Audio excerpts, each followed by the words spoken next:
En mai 2022, j'ai commencé à comprendre qu'il y avait un problème. Franchement, je m'attendais pas à ça.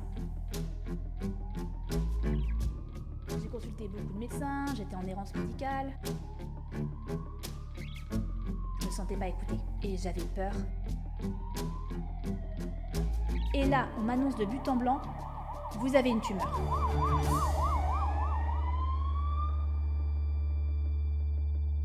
Oh, ok, waouh, c'est tellement dramatique. On dirait que je vais mourir alors que non, ça va. Mais si jamais vous vous demandez, non, c'est pas un titre putaclic. Oui, j'ai vraiment eu une tumeur. Non, j'ai pas vécu ma meilleure vie ces dernières années. Et oui, je vais vous raconter. Et pour des soucis de pénurie de mouchoirs, parce que je sais que je vais vous tirer la larmichette, nouveau titre. Fifi s'installe dans sa nouvelle maison. Fifi, c'est le nom que j'ai donné à ma tumeur. Oui, il a bien fallu que je lui donne un nom. C'est pas du tout bizarre. J'ai vécu avec elle longtemps, elle a grandi en moi, je l'ai nourrie, je l'ai portée. J'étais là dans les plus grandes étapes de sa vie. On a quand même eu des rapports relationnels très fusionnels. Fusionnels, le mot est posé. Fusionnel. À tel point qu'on savait plus où commençait Fifi et où finissait Caral. Et l'inverse. Fifi en classe de découverte. Ou le début des symptômes. Ça a commencé en 2022, je crois, dans cette période. Ça devrait normalement coïncider avec ce moment où j'ai arrêté d'être régulière sur YouTube et sur les live Twitch. Je suis passée d'un mood où je produisais une grosse vidéo par semaine à une vidéo par mois à... je sais même pas par où commencer. J'imagine que la première question que tout le monde se pose c'est...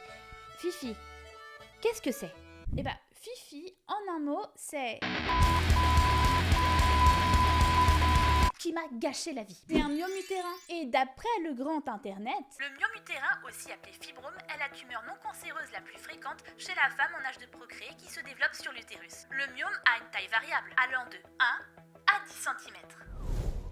Donc c'est pas cancéreux. C'est pas cancéreux, tu vas pas mourir. La meuf elle a besoin d'attention, fais une petite vidéo, regardez-moi j'existe. Mais qu'est-ce que tu nous emmerdes avec ta putain de vidéo? Allez hop, ça part sur un dislike. Parce que c'est un problème qui peut concerner beaucoup de femmes, parce que si comme moi vous allez jamais chez le gynéco, c'est un truc qui peut vous tomber dessus en mode « Coucou, c'est moi, j'arrive, j'envahis ton intérieur !» Et mon myome à moi, il était particulièrement énervé. Oui, ça fait mal, les tumeurs bénignes, ça fait mal. Bénin, ça veut pas dire chillax, ça veut juste dire « Voilà, tu meurs pas !» Et à côté, t'as 1000 symptômes de merde. Comment ça a commencé vraiment? Par une fatigue progressive. Je faisais des nuits de 9-10 heures et j'étais toujours systématiquement crevée au réveil. Mais comme je sortais d'une grosse dépression au début, j'ai pas calculé, je pensais que c'était une rechute. J'ai laissé couler. J'ai même cru que c'était le début de la vieillesse tellement je vivais au ralenti. Et j'ai envisagé d'adopter 50 chats et de jouer au bingo. Bingo! Je dirais pendant 6 mois à peu près, j'ai tellement esquivé le problème. J'étais fatiguée? Bah je carburais aux vitamines. Je compensais en avalant des cachetons de vitamine C. Vous voyez les trucs qu'on prend normalement avant les examens quand on est super fatigué et qu'on veut booster son mental. Bah je prenais ça. À chaque fois que j'avais un gros tournage ou une convention sur 2 jours, je me boostais à ça. Je pouvais plus avancer dans l'existence. Du coup, je prenais ça et j'étais focus sur mon job et mon quotidien. J'ai pris mes problèmes comme ça, je les ai empaquetés et j'ai repoussé ça loin. Et je me suis négligée, j'ai merdé. 1 an d'épuisement sans aucun autre symptôme évident. Parce que le souci avec le myome, c'est qu'il existe des tas de symptômes définis, mais ça se manifeste pas tout le temps et ça dépend des gens, ça dépend des situations. Parfois tu les as, parfois tu les as pas. Dans mon cas, même en lisant les symptômes, j'aurais jamais pu deviner que c'était ça. Alors, bienvenue à notre grand jeu. Est-ce que vous avez une tumeur? Dans la session Bingo des bobos, vous avez une tumeur si il y a des saignements entre vos règles. Non, j'ai pas. Vous avez la sensation d'une masse en bas du ventre. J'ai. Une constipation. Non, j'ai pas. Des envies fréquentes d'uriner. J'ai. Vous avez des hémorroïdes. Bingo! J'avais une tumeur utérine bien logée dedans moi, sans que ça impacte ma vie plus que ça, hormis la fatigue. C'est un peu comme si mon corps l'avait accueilli normal. Salut, salut! Ah, t'es nouvelle, toi? Bah, bienvenue. Vas-y, pose ta valise tranquillement. Et oh, les organes là? Non, t'inquiète, juste pousse-les un peu. Voilà, installe-toi. Simplement, fais pas trop de vagues ici. Et il a pas fait de vagues. Au début. Comment je m'en suis vraiment rendu compte? Eh bah, un matin...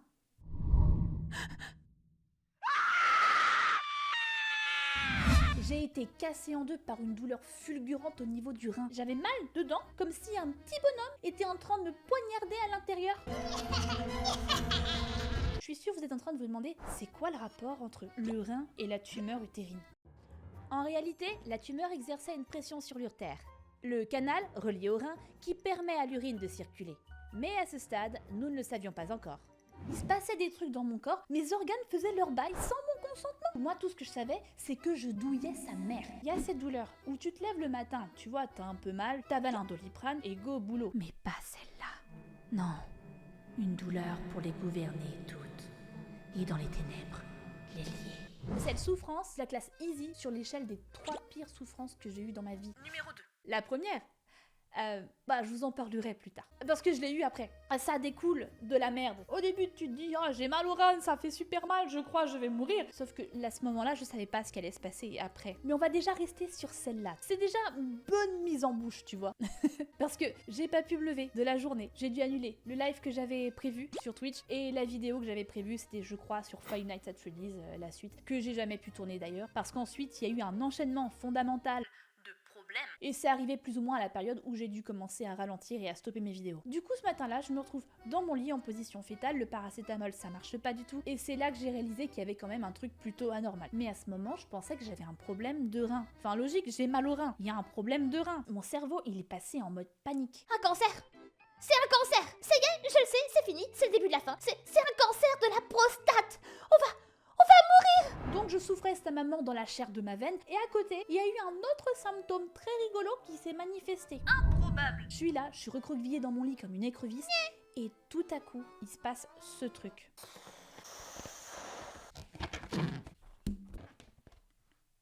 Vous comprenez pas la métaphore? Ceci est mon ventre. Mon ventre s'est mis à gonfler comme un putain de ballon. Comme ça, sans aucune raison, alors que j'étais couchée dans mon pieu, et mon cerveau...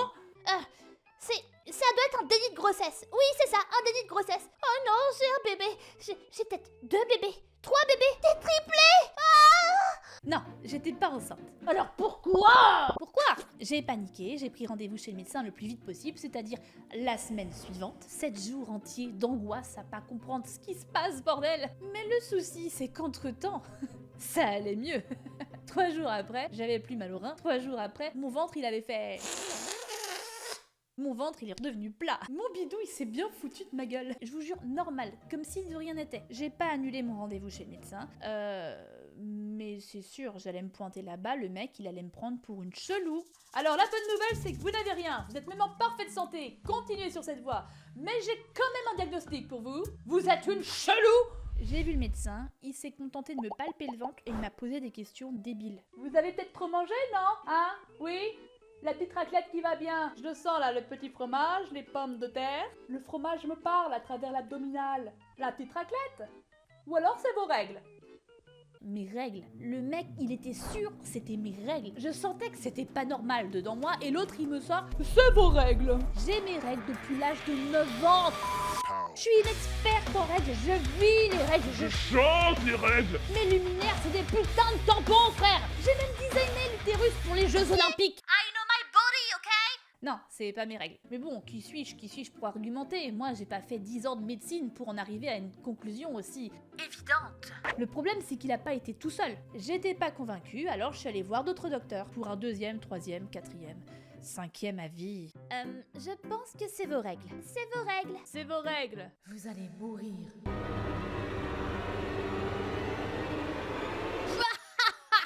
Mais non, je rigole, c'est vos règles évidemment. Après, je devais passer pour une grosse tarée, tu vois, parce que à chaque fois que j'allais à un rendez-vous, mon ventre, il avait tendance à faire yo-yo. Un coup, il était baudruché, un coup, il était normal, et à chaque rendez-vous médical, c'était le moment précis où il choisissait d'être normal. Là, il est normal. Ça rendait fou. Je comprenais pas. Donc je me rendais à ces rendez-vous, je leur expliquais, ouais, j'ai mon ventre qui gonfle, il fait 2 fois sa taille normale, et j'ai mal au rein, et puis dans 2 jours, c'est beaucoup mieux, et à chaque fois, j'avais la même réponse. C'est vos règles. Et moi, j'étais devenue la folle du buisson, l'hypocondriaque, la meuf qui s'invente une vie. 6 mois d'errance médicale, 5 médecins différents, aucun n'a su m'expliquer concrètement ce que j'avais, à part les prescriptions de paracétamol.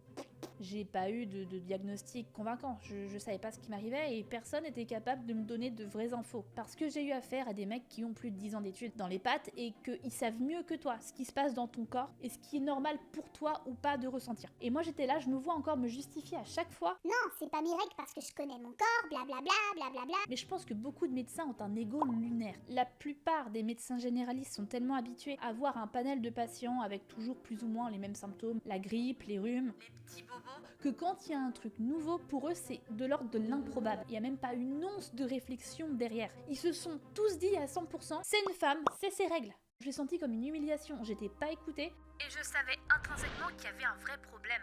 Les maladies de femmes, sachez une chose, ça n'intéresse personne. C'est tellement spécifique que on s'en bat les boobs. Comme le lipœdème, que j'ai dû m'auto-diagnostiquer parce que j'ai tellement été envoyée chier partout où j'allais pour essayer de comprendre pourquoi je prenais du poids malgré une bonne alimentation et du sport conséquent. Et à chaque fois on me répondait la même chose, vous êtes trop grosse, vous devez avoir une bonne alimentation et faire du sport conséquent. Jusqu'à ce que je m'auto-diagnostique et que je comprenne qu'en fait c'était dû à une maladie. Mais ça, on en reparlera plus tard, j'ai prévu une vidéo sur le sujet. Donc je suis là, j'enchaîne les médecins, 1, 2, 3, 4, 5. On répond toujours la même chose, c'est vos règles, on me prescrit du paracétamol. Il y en a même un qui m'a prescrit un relaxant musculaire. What the fion? Et puis, soudain, au détour de mes pérégrinations, j'ai vu la lumière. Non, je suis pas morte. Non, sinon je serais pas là. Non, j'ai vu un médecin compétent.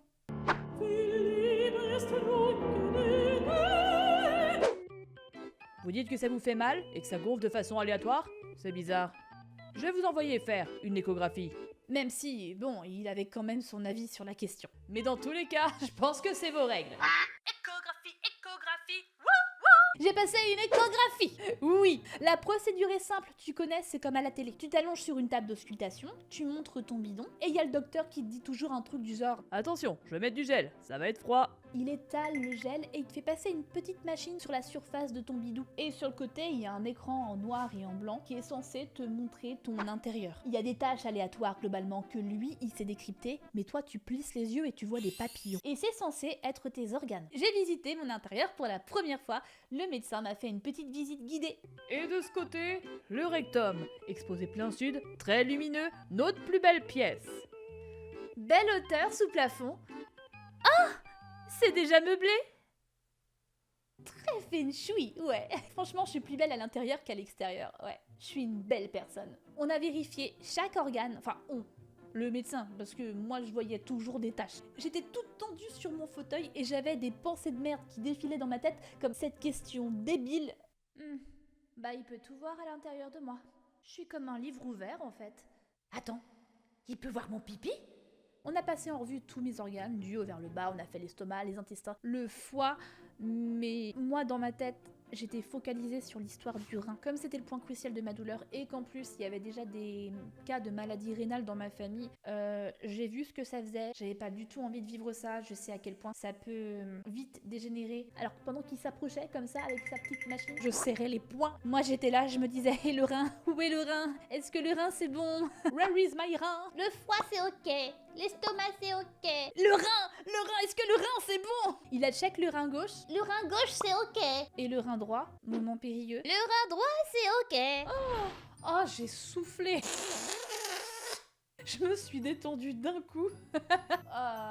C'était pas les reins. Yes. J'ai senti tout mon corps devenir chamallow. Vas-y, c'est bon, continue la visite. Moi, je suis tranquille, vas-y, j'achète. Tu l'as vu ma prostate? Non, vas-y, cherche. Le moment dangereux était passé. Changement d'ambiance. Le mood était devenu taquin. Le docteur était joueur. On va faire un petit jeu? Oui? On va regarder si vous êtes capable de reconnaître vos propres organes. Ok, on y est. Voilà, je déplace l'échographe. Ok. Ça, d'après vous, qu'est-ce que c'est? Un couteau? Non. Non, ça c'est votre foie. Qui est parfait, d'ailleurs. On continue? Alors, ça, qu'est-ce que c'est? Ah, c'est facile, c'est un doigt coupé, de type index. Ou auriculaire, c'est un doigt. Pas du tout, c'est votre estomac et... Bordel de... L'ambiance était légère, la rigolade. Je balançais des boutades pendant qu'il était là en train d'essayer de trouver ma vessie. Il rigolait, je balançais des dingueries. Lui aussi, il s'est figé, moi aussi. Il m'a dit qu'il avait détecté une anomalie. J'ai plus ri. Alors, la bonne nouvelle, c'est qu'il a pas pu voir mon pipi. La mauvaise, c'est parce qu'il y avait une masse dans l'utérus qui écrasait ma vessie. Et il pouvait pas la voir à l'échographie. Et il me l'a montré.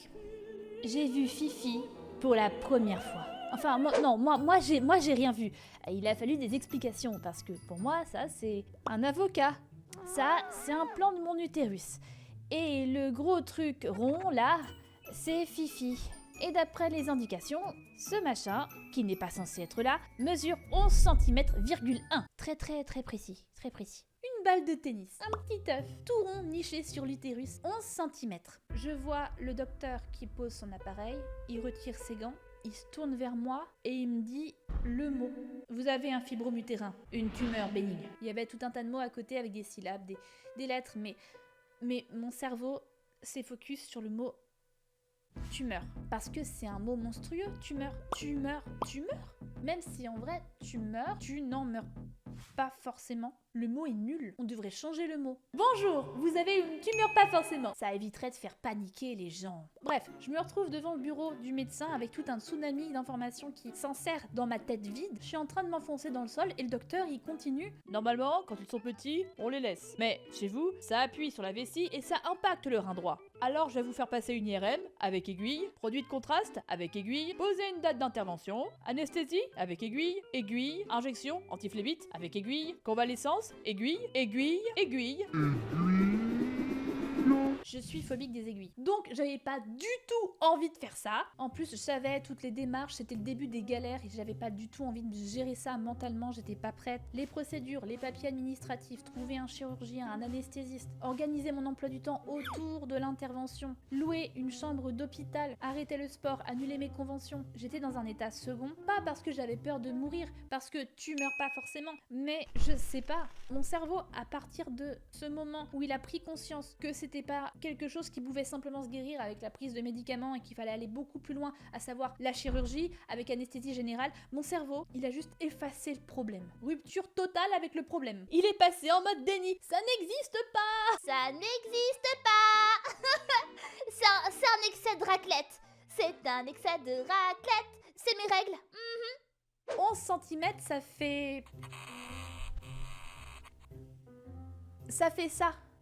Ça dans mon bidou. Et souvent pour les fibromes utérins, on n'est pas obligé de passer par la chirurgie globale avec anesthésie générale, ouverture du bidou de haut en bas et de bas en haut. On peut très souvent passer par la voie vaginale. Et c'est pas un gros mot, on me censure pas. La partie intime de la femme. Mais dans mon cas, ça nécessitait m'ouvrir le ventre. Déjà parce que la tumeur était assez volumineuse, 11 cm, et aussi parce que cette espèce de grognasse n'a pas poussé à l'intérieur de l'utérus, mais sur le côté, à l'extérieur. Donc tu pouvais pas passer par dedans. Il fallait ouvrir par l'extérieur pour pouvoir l'exterminer. Et je crois que c'est peut-être pour ça aussi que j'étais en refus total de m'engouffrer dans la faille, parce que ça voulait dire qu'il fallait que je reste alité, que j'aurais une cicatrice, faire des examens, des prises de sang, des piqûres, et j'étais pas prête. Alors la première chose que j'ai faite, j'ai donné un nom au machin pour, je pense, dédramatiser. Fifi. Fifi fait comme chez elle. Fifi, c'est un envahisseur, un parasite, un passager clandestin, le 8e passager. Je suis très content que tu sois sorti de l'infirmerie. On s'inquiétait vraiment, tu sais. T'avais l'air vraiment pas bien. Tu devrais manger un petit peu, il y a des trucs bons. Ce soir, c'est patates, ça vient des patatiers, c'est vraiment mon fruit préféré. On peut en faire ce qu'on veut, on peut faire de la Et purée. des frites aussi, on peut faire des frites. C'est super bon les frites au ketchup. Non, merci. C'est gentil, ça a l'air super bon, mais j'ai encore mal au ventre, j'ai comme une masse dans le ventre. Donc je vous laisse en profiter. Tant mieux, ça fera plus pour nous. Ils ont raison, hein. Faut que tu manges.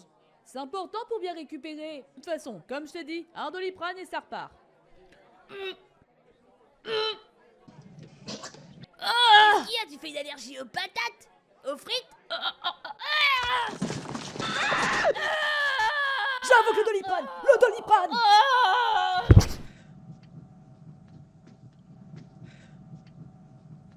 Je vous l'avais dit, c'était ses règles.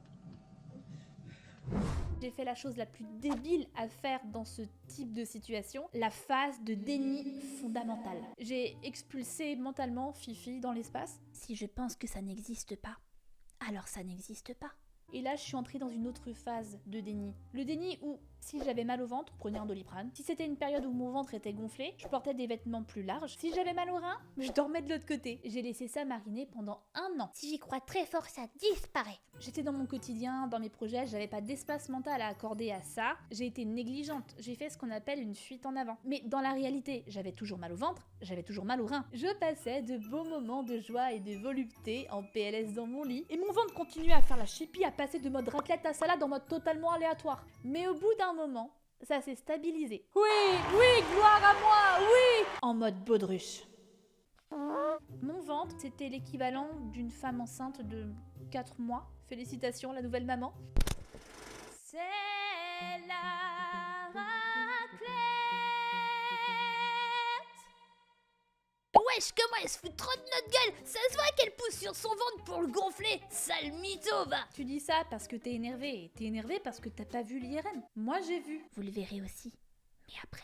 Pendant 1 an, Fifi s'est mise à l'aise, sirotant un petit cocktail de B positif qu'elle est posé. Ça va, tranquille, je te dérange pas? Le machin s'alimentait avec mon sang, comme un petit parasite.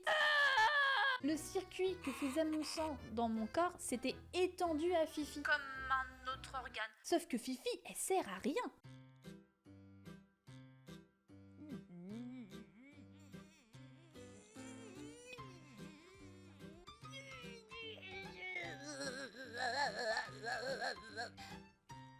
Tu fais quoi? Je filtre les déchets du sang et j'en régule les composants. Et toi? Moi? Je squatte. À servité, elle a rectifié les habitués, puis elle a grossi. Et sans payer le loyer, la connasse. J'en suis arrivée au stade où je pouvais plus rentrer dans mes fringues, ok? J'avais trop mal quand je faisais du sport, alors j'ai dû arrêter. Mon ventre faisait le double de sa taille normale. À un moment, je pouvais plus nier que j'avais un problème. J'avais beau penser, c'est la raclette, c'est la raclette. La raclette en été? Bon, il y a pas de saison pour la raclette. Mais j'ai jamais vu une raclette faire ça. C'est pas la raclette. Alors j'ai pris la dure décision. J'ai passé une IRM. Pour certains, c'est le quotidien, pour moi, c'est une épreuve. Pour passer une IRM, il faut qu'on t'injecte dans ton corps ce qu'on appelle le produit de contraste. C'est un produit qui s'injecte directement dans tes veines et qui permet de mieux voir les organes au scanner, donc les anomalies. Et ça s'injecte en intraveineuse, avec des aiguilles. L'angoisse. Je vous passe les détails chaotiques du moment de la perfusion. Calmez-vous! Calmez-vous, madame, ou on va appeler la sécurité! Évacuez! Évacuez!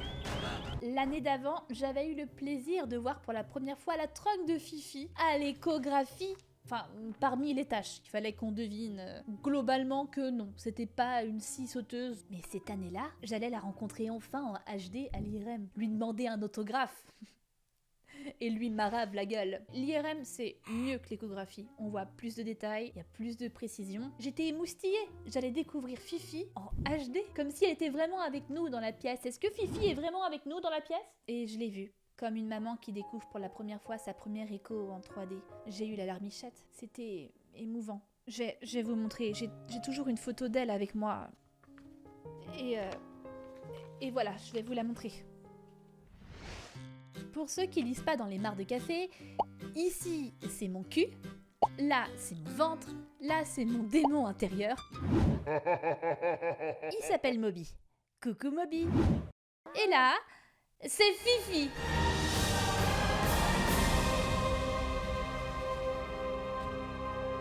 Elle a tellement poussé en 1 an, elle est passée de 11 cm à 18. C'est un roc, non. C'est une péninsule, non. C'est une patate, c'est Fifi.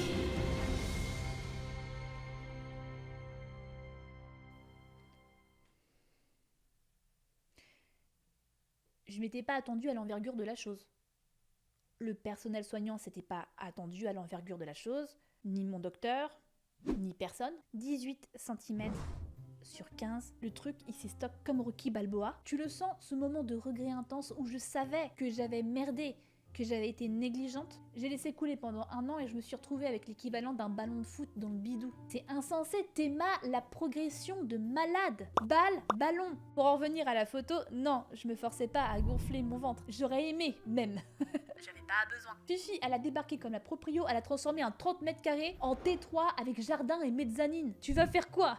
Ça faisait globalement un peu plus de 2 ans que je la cultivais à l'intérieur de moi. Peut-être plus, je sais pas. J'ai pas su exactement à quel moment elle s'était implantée dans mon utérus. J'en ai aucune idée. En tout cas, ça faisait longtemps. Quand ça fait autant de temps que ça, il y a forcément un contact qui s'établit. Une relation, un peu de tendresse.